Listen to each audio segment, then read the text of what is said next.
Hello friend, टीचमेट में आपका स्वागत है।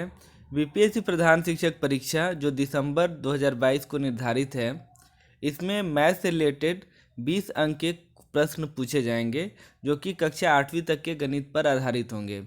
तो इसी से संबंधित आज का हमारा ये चौथा प्रैक्टिस सेट है, जिसमें हम 30 क्वेश्चन को सॉल्व करेंगे और ये सभी क्वेश्चन आपको कक्षा 8 तक के गणित पर ही आधारित हैं। तो आप इसे ज़रूर बनाकर देखें और हमें कमेंट में बताएं कि इस 30 क्वेश्चन में से आपके कितने मार्क्स आ रहे हैं। तो चलिए शुरू करते हैं आज का प्रैक्टिस सेट। आज का हमारा पहला प्रश्न है, एक रेलगाड़ी नई दिल्ली रेलवे स्टेशन से मंगलवार को 3:15 PM में चली तथा मुंबई सेंट्रल पर अगले दिन 9:40 AM पर पहुंची। उस रेलगाड़ी द्वारा पूरी यात्रा में लिया गया समय क्या है? तो यहाँ ध्यान देने वाली बात है, समय दो तरीके से लिखा गया है, यानी कि 3:15 PM यानी शाम के समय, और अगले दिन सुबह 9:40 पर वो मुंबई सेंट्रल पहुंचती है। तो कुल कितना समय लगा ये हमें पता करना है। तो आप देखेंगे यहाँ 3 बजे शाम से लेकर 3 बजे सुबह तक का जो समय होगा वो 12 घंटा होगा, और उसके बाद सुबह 3 से लेकर के 9 बजे तक जो समय होगा वो 6 घंटा होगा। तो टोटल हो जाएंगे हमारे पास 18 घंटा। और उसके बाद आप देखेंगे कि 3:15 है, तो 15 से 40 का जो समय है वो 25 मिनट होता है, यानी टोटल जो हमारा समय है वो 18 घंटे 25 मिनट हो जाएगा। तो इस तरह से सी ऑप्शन यहाँ सही हो जाएगा। हमारा दूसरा प्रश्न है, एक स्थान ए से स्थान बी की दूरी एक मानचित्र पर 8.7 सेंटीमीटर है। यदि मानचित्र पर 1.5 सेंटीमीटर की दूरी भूमि पर 2 किलोमीटर के बराबर है, तो दोनों स्थान के बीच की दूरी मीटर में कितनी होगी? तो यहाँ आप देखिए कि 1.5 सेंटीमीटर बराबर है 2 किलोमीटर, यानी कि आप इसको चाहे तो ऐसे लिख सकते हैं 3/2, यानी कि 1.5 सेंटीमीटर जो है वो बराबर है 2 किलोमीटर के। तो 1 सेंटीमीटर दूरी कितनी होगी? तो 1 सेंटीमीटर बराबर हो जाएगा हमारा 1 सेंटीमीटर, अगर निकालना हो तो वो हो जाएगा 2 × 2/3। तो इस तरह से 1 सेंटीमीटर बराबर हो जाएगा 4/3। तो यहाँ पर कितना टोटल सेंटीमीटर का हमें निकालना है? तो हमें निकालना है 8.7 सेंटीमीटर। तो हो जाएगा 4/3 × 8.7 सेंटीमीटर। तो अगर आप इसको किलोमीटर में बदलेंगे तो हमें प्राप्त होगा 11.6, और इसको अगर आप मीटर में बदलेंगे तो हमारा ऑप्शन आ जाएगा सी, यानी कि 11,600 मीटर। तो इस तरह से यहाँ पर सही ऑप्शन है सी।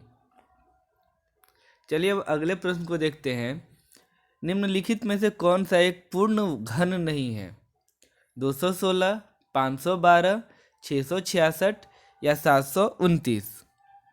तो आप जानते हैं कि 216 को हम इस तरह से लिख सकते हैं, 216 बराबर हो जाएगा 6 × 6 × 6, यानी कि 6 का क्यूब। उसी तरह से 512 हो जाएगा 8 × 8 × 8, यानी कि 8 का क्यूब। इसी तरह से 729 हो जाता है 9 × 9 × 9, यानी कि 9 का क्यूब। तो इस तरह से यहाँ 666 जो है वो आप देखेंगे कि एक पूर्ण घन नहीं है। तो यहाँ हमारा सी ऑप्शन सही हो जाएगा। अगला प्रश्न है, एक पौधे का वृद्धि चार्ट में नीचे दिया गया है। पौधे की लंबाई में सबसे कम वृद्धि कब हुई? जैसे 0 से 5 में है 2.7 का अंतर, आप इसको इस तरह से कर लें। बाद वाले में से पहले को अगर आप घटा देंगे तो अंतर पता चल जाएगा। जैसे 2.7 से आपको 0 को घटाना है, तो यहाँ कितना होगा? तो 2.7 हो जाएगा। उसी तरह से 6.2 से 2.7 को आप घटा देंगे तो आपको 3.5 प्राप्त हो जाएगा। यहाँ पर आपको यानी 10वें दिन 5वें से 10वें दिन का जो अंतर है वो आपको 3.5 हो जाएगा। उसी तरह से 15वें से 10वें दिन का जो अंतर होगा वो आपको निकल जाएगा। इसको घटाने पर आपको 10वें से 15वें दिन का जो अंतर हमको हो रहा है वो हो जाएगा 2.7। इस तरह से 20वें से जो 15वें दिन का अंतर है वो आपको हो जाता है 2.4। ये हो जाएगा 2.4। तो यहाँ आप देखिए कि सबसे कम जो वृद्धि हो रही है वो कब हो रही है। तो सबसे कम वृद्धि आपको यहाँ पर 15वें से 20वें दिन में आप 2.4 देख रहे हैं, ये सबसे कम है। तो हमारा यहाँ 15 से 20वां दिन जो है वो सबसे कम वृद्धि हो रहा है, यानी कि सी ऑप्शन यहाँ पे सही हो जाएगा। हमारा अगला प्रश्न है, गौरव ने स्टेशन ए से स्टेशन बी तक की दूरी 20 किलोमीटर 237 मीटर तय की। यह ध्यान देना है आपको कि दोनों चीज़ दिया हुआ है, 20 किलोमीटर और 237 मीटर। फिर उसने बी से सी तक की दूरी 32 किलोमीटर 355 मीटर की दूरी तय की। इसके बाद उसने स्टेशन सी से डी तक की दूरी यानी 43 किलोमीटर और 458 मीटर की दूरी तय की। तो गौरव द्वारा कुल कितनी दूरी तय की गई। तो यहाँ आपको ध्यान रखना है कि जो भी किलोमीटर वाला है उसको आप एक साथ जोड़ लीजिए। जैसे यहाँ पर आप देख रहे हैं कि 20 किलोमीटर है, यहाँ पर पहले आप 20 किलोमीटर प्लस फिर बी से सी तक 32, यहाँ 32 और प्लस सी से डी तक की जो दूरी है वो 43 किलोमीटर, तो यहाँ 43 किलोमीटर। ये सभी आपको किलोमीटर में है। तो इस तरह से पहले आप किलोमीटर वाले को जोड़ लें, तो आपको जोड़ने पर 95 किलोमीटर प्राप्त होगा ना, यानी कि अगर आप इस सब को जोड़ेंगे तो 95 किलोमीटर आ जाएगा। अब उसके बाद जो भी मीटर है उसको आप एक साथ जोड़ लीजिए, यानी कि 237 प्लस 355 प्लस 458। तो इस तरह से आपको जोड़ने पर 1050 मीटर प्राप्त होगा। और 1050 को हम चाहे तो 1 किलोमीटर प्लस 50 मीटर लिख सकते हैं। अगर आप मीटर को जोड़ेंगे तो वो आपको कितना होगा 1050 मीटर, यानी कि 1 किलोमीटर 50 मीटर। और पहले से हमें 95 किलोमीटर प्राप्त था। ये किलोमीटर है, ध्यान रखना है आपको, और ये हमारा मीटर में है। तो इसको चाहे तो हम ऐसे भी लिख सकते हैं, 1 किलोमीटर और 50 मीटर। तो अब 1 किलोमीटर को आप किलोमीटर में जोड़ लीजिए, तो इस तरह से आपको यहाँ पे 96 किलोमीटर और 50 मीटर प्राप्त हो जाएगा। तो चलिए देखते हैं ऐसा किस ऑप्शन में दिया हुआ है। तो ऑप्शन सी हमारा यहाँ पे सही हो जाएगा।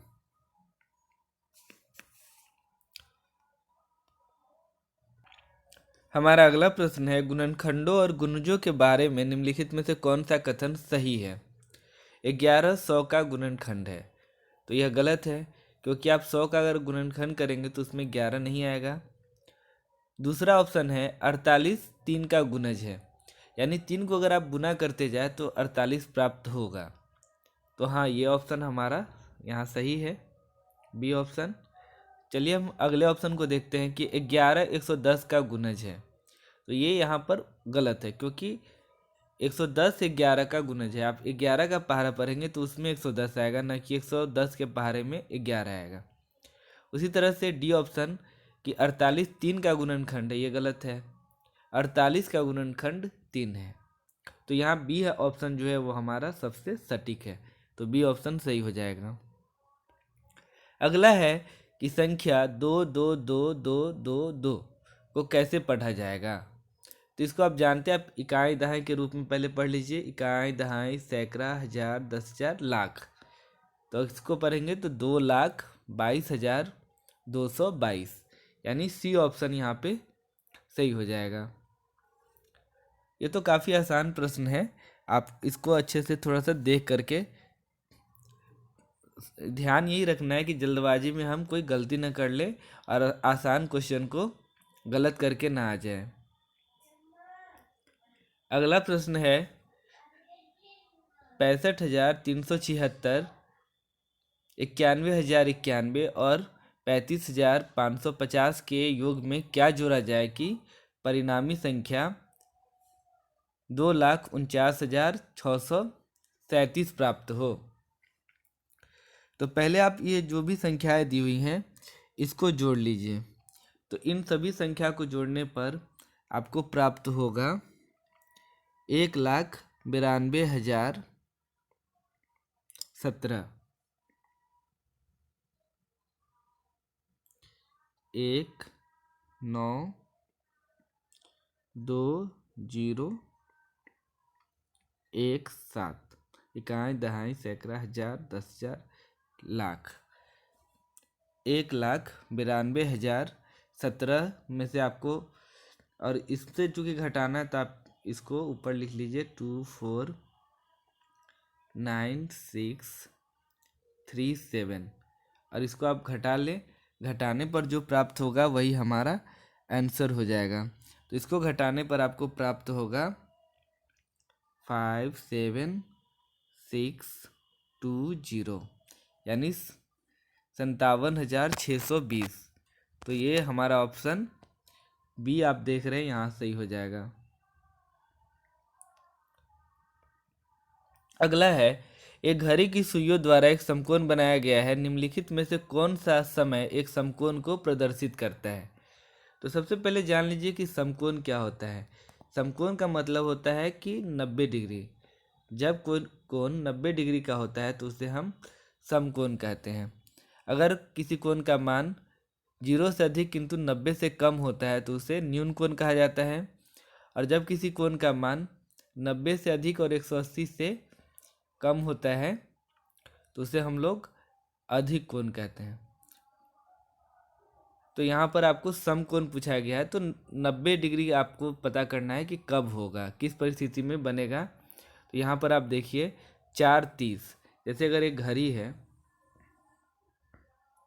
तो इसमें यहाँ 12 है, 1 है, 2 है, 3 है, 4 है, 5 है, 6 है, 7, 8, 9, 10, 11, ऐसे यहाँ पर समय है। तो 4:30 यानी 4:30।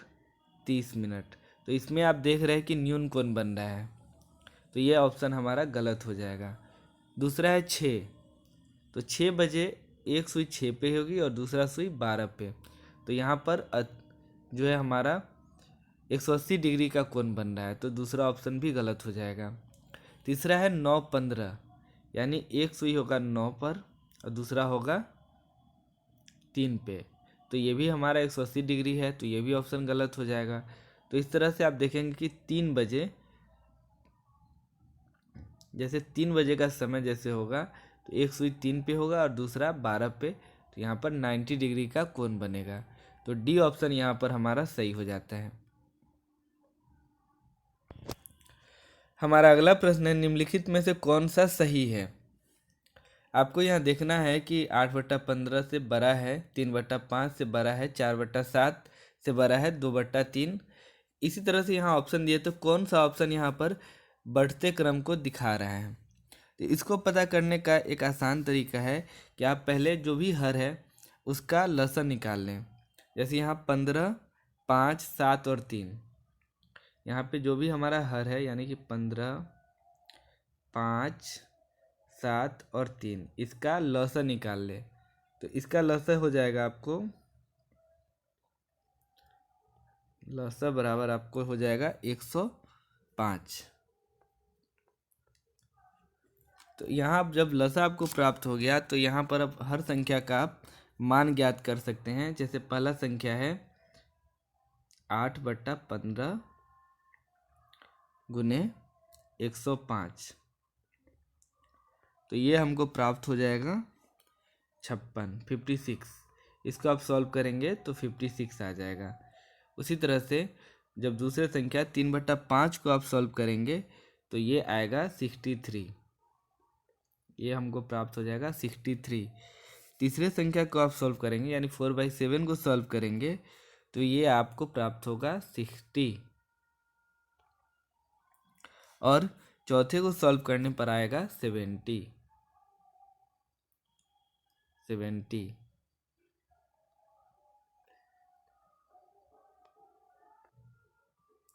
तो अब आपको पता करना है कि कौन सा बड़ा है। तो सबसे पहले यहाँ पर आएगा 56, उससे बड़ा होगा 60, उससे बड़ा होगा 63 और सबसे बड़ा होगा 70। तो इस तरह से यहाँ पर हमारा बी ऑप्शन सही हो जाएगा। यानी 8/15 से बड़ा होगा 4/7, उससे बड़ा होगा 3/5 और उससे बड़ा होगा 2/3। अगला प्रश्न है, एक भाग के प्रश्न में भागफल भाजक का 4 गुना और शेषफल भाजक का 1/4 है। यदि शेषफल 8 है तो भाज्य क्या होगा। देखिए यहाँ शेषफल दिया हुआ है और प्रश्न में है कि भाजक का 4 गुना है और शेषफल भाजक का 1/4 है। तो यहाँ पर शेषफल 8 है तो भाजक क्या हो जाएगा। आप यहाँ पर अब देख सकते हैं कि शेषफल है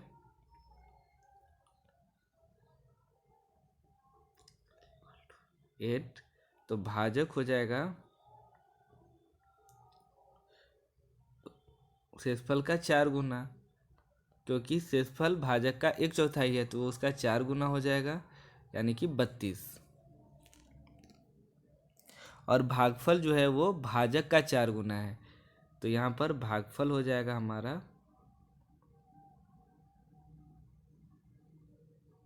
यहाँ पर आपको भागफल हो जाएगा 32 गुने 4।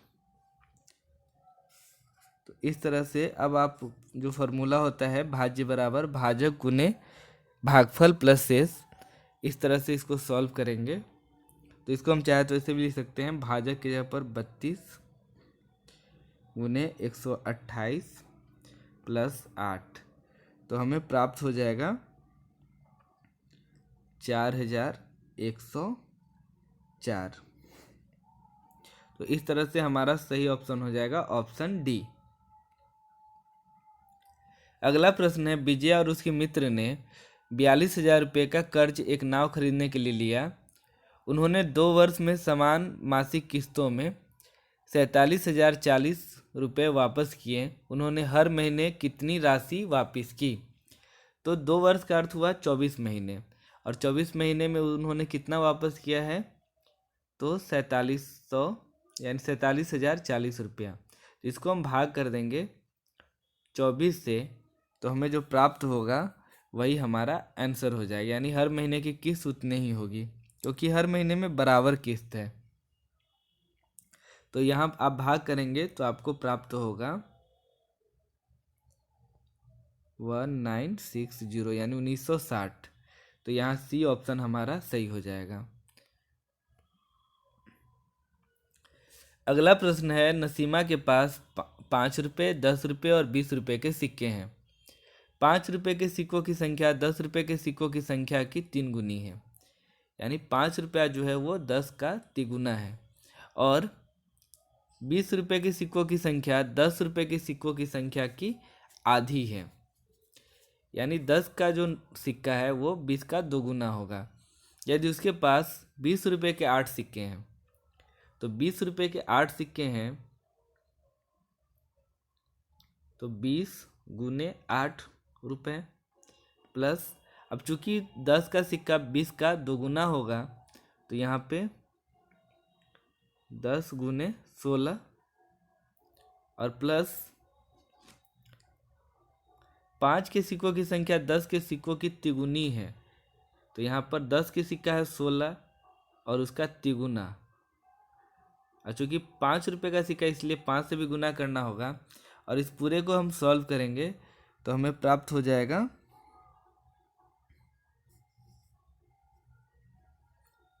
560 रुपया। इसको सॉल्व करने पर आपको आएगा 560, यानी कि बी ऑप्शन यहाँ पे हमारा सही हो जाएगा। आकृतियों में से उस युग्म को चुनिए जिसकी कोई भी सममित रेखा नहीं है, यानी कि लाइन ऑफ सिमेट्री जिसमें नहीं होता हो।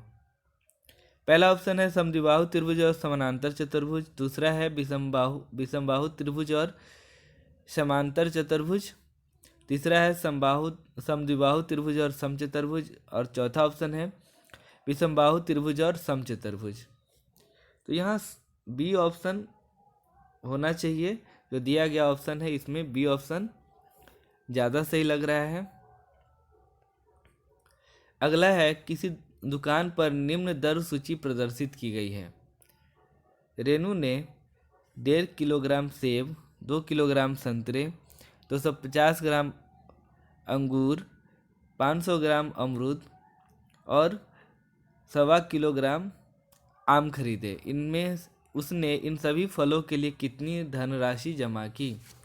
तो आप यहाँ दर के हिसाब से निकाल सकते हैं। जैसे सेब 1.5 किलो है तो 1 किलो का मूल्य है 120, तो 1.5 किलो का मूल्य हो जाएगा 120 और प्लस आधा यानी कि 60, तो टोटल हो जाएगा 180 रुपये। इसी तरह से आप अन्य सभी का मूल्य निकाल कर और जोड़ लेंगे तो आपको यहाँ पर आंसर प्राप्त हो जाएगा। तो यहाँ हमारा सही आंसर हो जाता है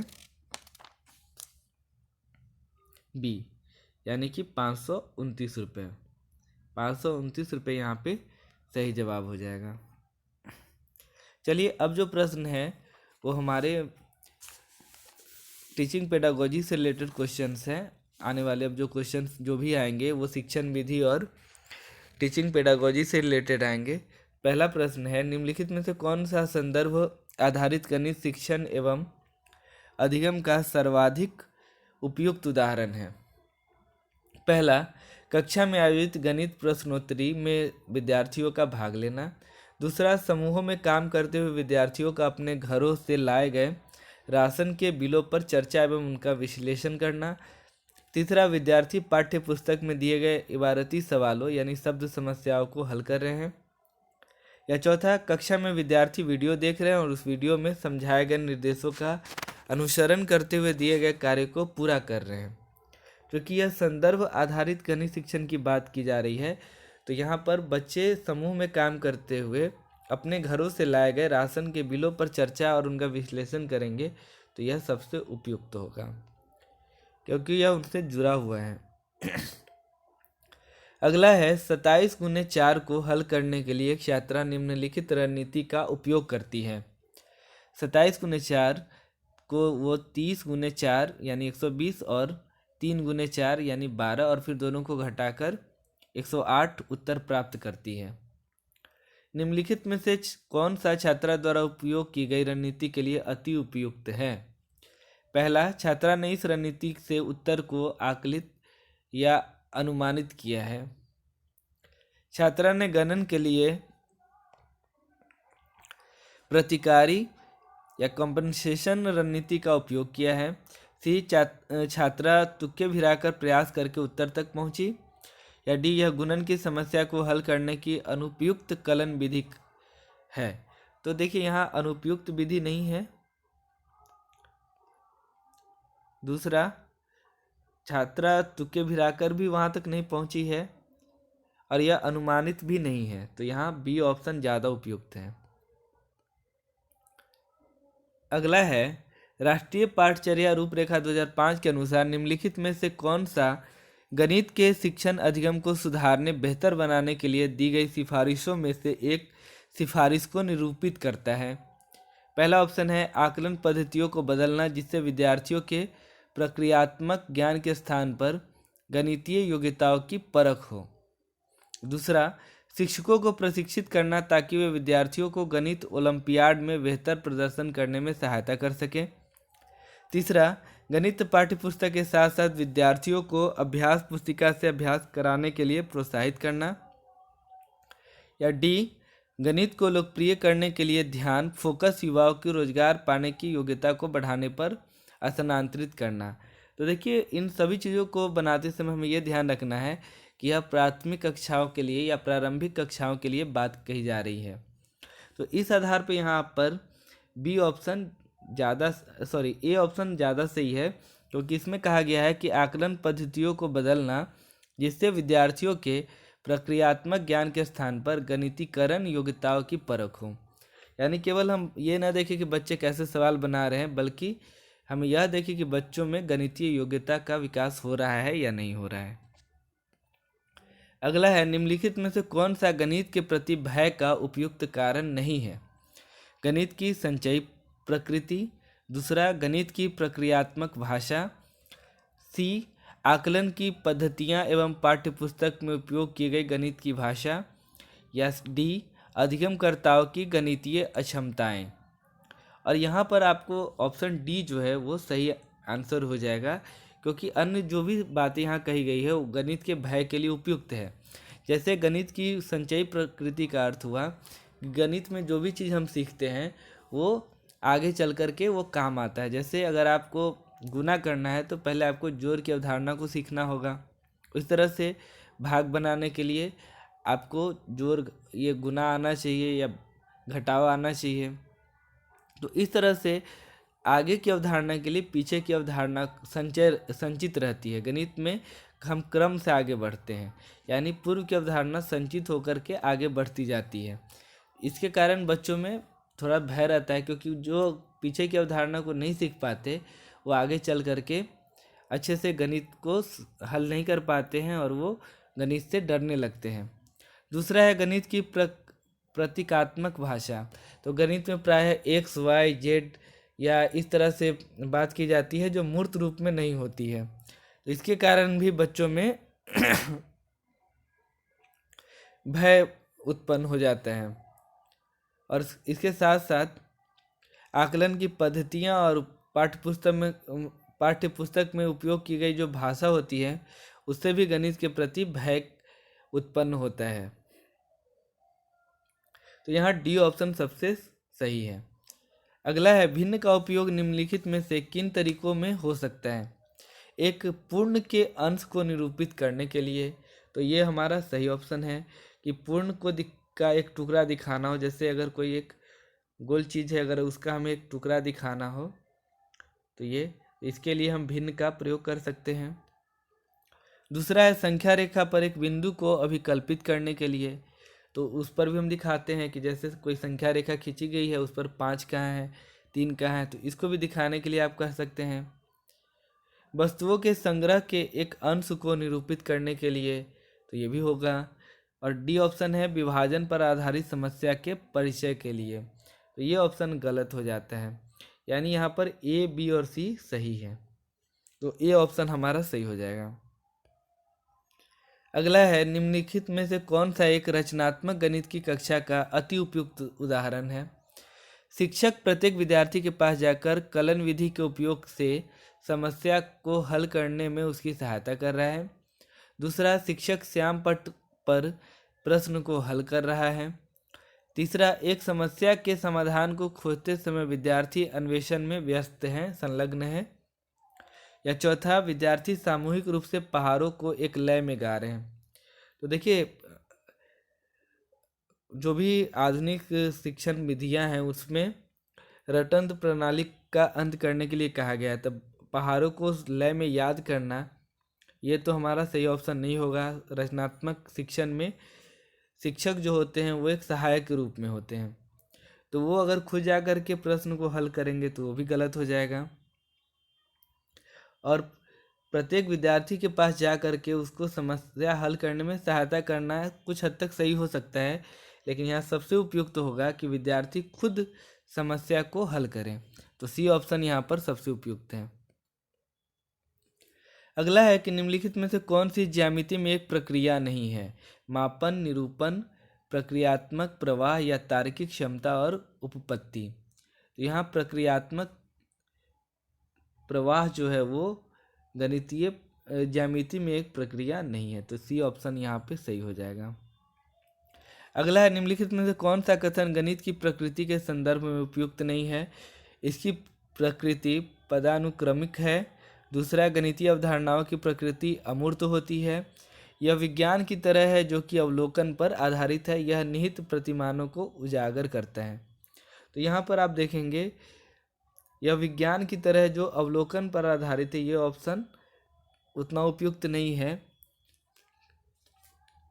तो यहाँ सी ऑप्शन सही हो जाएगा। अगला है, निम्नलिखित कथनों में से कौन सा वे कथन गणितीय खेलों के बारे में सही है? पहला, गणितीय खेलों को आम दिनचर्या वाले खेलों की तरह होना चाहिए। दूसरा, गणितीय खेल बच्चे को अनुपदेशात्मक प्रतिपुष्टि प्रदान करते हैं। तीसरा, गणितीय खेल बच्चों में अनुमान या पूर्व ज्ञान और योजना तैयार करने को बढ़ावा देते हैं।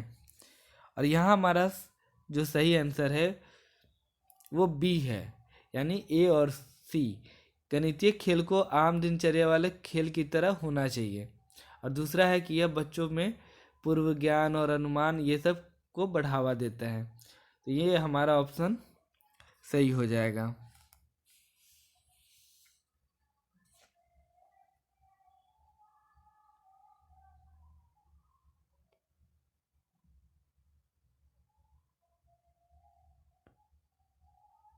तो यहाँ हमारा बी ऑप्शन सही है। अगला है, राष्ट्रीय पाठचर्या रूपरेखा 2005 के अनुसार प्राथमिक कक्षाओं में गणित पाठचर्या होनी चाहिए सुसंगत, महत्वाकांक्षी, महत्वपूर्ण, मानक कलन विधियों पर बल देने वाली।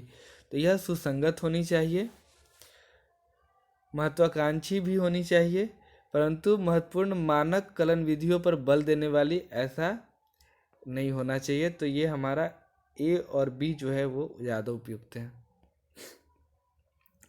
अगला है, निम्नलिखित में से कौन सा गणितीय निदर्शन यानी मॉडलिंग का अति उपयुक्त उदाहरण है? गणित कक्षा में कार्टून वाली कहानी का उपयोग करना, लंबाई गुने चौड़ाई के प्रयोग द्वारा आयत के क्षेत्रफल का परिकलन करना, एक घने वन में वृक्षों की संख्या का अनुमान लगाने के लिए गणितीय निदर्श यानी मॉडल का निर्माण करना, और एक गणितीय अवधारणा को समझने के लिए मूर्त मॉडल का उपयोग करना। तो यहाँ सी ऑप्शन सही है। अगला है, निम्नलिखित में से कौन सा या कौन से प्राथमिक कक्षा के विद्यार्थियों में गणित अधिगम को प्रोत्साहित करने के लिए उपयुक्त नहीं है? पहला, अवधारणाओं को उनके दैनिक जीवन के अनुभव से जोड़ना। दूसरा, प्रक्रिया की बजाय उत्पाद पर बल देना। या सी, शिक्षण सामग्रियों का उपयोग करके अमूर्त अवधारणाएं पढ़ाना। तो ये प्राथमिक कक्षा के लिए अगर आप देखेंगे तो यहाँ पे हमारा पहला ऑप्शन सही है कि अवधारणाओं को दैनिक जीवन से जोड़ना, ये आपको सही, बिल्कुल सही है। दूसरा है, प्रक्रिया की बजाय उत्पाद पर बल देना, ये भी आपको सही लग रहा है। और तीसरा है कि शिक्षण सामग्रियों का उपयोग करके अमूर्त अवधारणाएं पढ़ाना। तो हमारा यह बीज उतना उपयुक्त नहीं लग रहा है, तो यहाँ पर उपयुक्त नहीं में केवल बी आएगा, क्योंकि शिक्षण सामग्री यानी टीएलएम का प्रयोग करके हम अमूर्त अवधारणाएं पढ़ा सकते हैं। तो ये हमारा सही हो जाएगा। अगला है, निम्नलिखित में से किसकी गणित में विद्यार्थियों के समालोचनात्मक चिंतन को प्रोत्साहित करने की संभावना अधिक है? पहला, 131 और 136 के बीच 4 पूर्ण संख्याओं की सूची बनाइए। दूसरा, 23 गुने 15 का मान ज्ञात कीजिए। तीसरा, एक आयत का क्षेत्रफल 24 सेंटीमीटर स्क्वायर है और चौड़ाई 4 सेमी है, तो उसकी लंबाई कितनी होगी? या 24 सेमी आयत वाले परिमाप वाले आयत की लंबाई और चौड़ाई कितनी होगी? तो यहाँ डी ऑप्शन सही है। अगला है, एक समोसे को देखकर एक बच्चा उसे त्रिभुज कहता है। वैन हेले के ज्यामितीय विकास के सिद्धांत के अनुसार वह बच्चा ज्यामितीय विवेचन के किस स्तर पर है? तो वह अभी दृश्यीकरण के स्तर पर है, यानी वह अभी चीज़ों को देखकर यह केवल पता कर पा रहा है कि वह किस प्रकार की आकृति है, तो इसे हम दृश्यीकरण कहते हैं। और वैन हिले के अनुसार पहले बच्चा दृश्यीकरण करता है, फिर वह संबंध बनाता है, फिर विश्लेषण करता है और फिर निगमन करता है। अगला है कि एक प्राथमिक कक्षा के अध्यापक अपने विद्यार्थियों से 5036 को अंक में लिखने के लिए कहते हैं। अधिकांश विद्यार्थी ने इसका उत्तर 5, 3, 6 यानी 536 लिखा। निम्नलिखित में से कौन सी शिक्षण रणनीति इस त्रुटि को सुधारने के लिए सर्वाधिक उपयुक्त है? और हमारे ऑप्शन है ए, विद्यार्थियों को इसी के समान 10 और प्रश्न हल करने के लिए देना, विद्यार्थियों को 5000 से 5100 तक की गिनती लिखने को कहना और अपने उत्तर को जांचने के लिए कहना, एक संख्या रेखा पर जिसमें 1000 के अंतराल पर अंक लिखे हैं 5036 को निरूपित करना, या डी, 3 अंकीय और 4 अंकीय संख्याओं के स्थानीय मान की अवधारणा को सुदृढ़ करना। तो बच्चे जो गलती कर रहे हैं वह स्थानीय मान से संबंधित है, तो यहाँ पे डी ऑप्शन हमारा सही हो जाएगा कि बच्चों को 3 अंकीय और 4 अंकीय संख्याओं के स्थानीय मान की अवधारणा को सुदृढ़ करना। तो ये था आज का हमारा 30 प्रश्न। आप हमें कमेंट में बताइएगा कि आपको ये सेशन कैसा लगा और आपको 30 में से कितने प्रश्न आए। वीडियो को देखने के लिए बहुत बहुत धन्यवाद। Thank you.